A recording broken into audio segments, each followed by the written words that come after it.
Other houses chose dragons, krakens and lions for their sigils.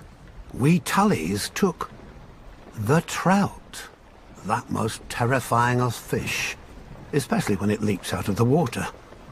I suppose you don't have many options when you live in the Riverlands. Could have been worse. We could have been minnows or wheat. After all, we make a lot of it. Though a land doesn't get as fertile as ours just by water.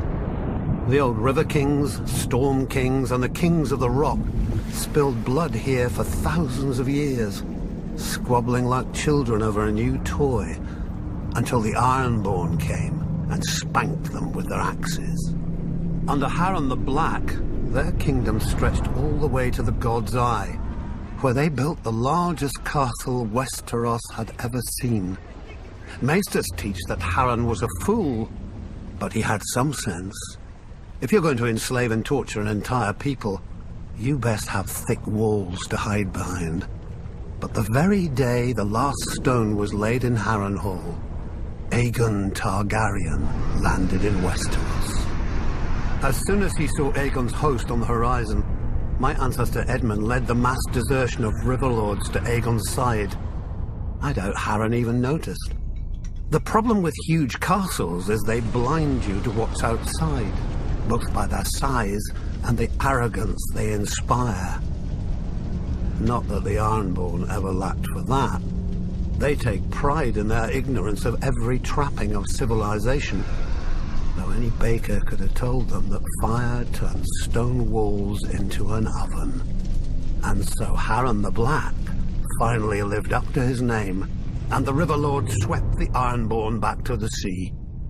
In return for Edmund's service, House Tully was made Aegon's new Lord Paramount of the Trident, and all the other lords had to swear us fealty. But old habits die hard. The Riverlands are, and always have been, the middle child of Westeros, caught up in every fart from one lord at another. My ancestors knew that for the Tullys to survive, alliances must be made. Our trout has swum up so many rivers over the centuries and leapt onto so many plates that it's a wonder half the realm's sigils don't have fins by now.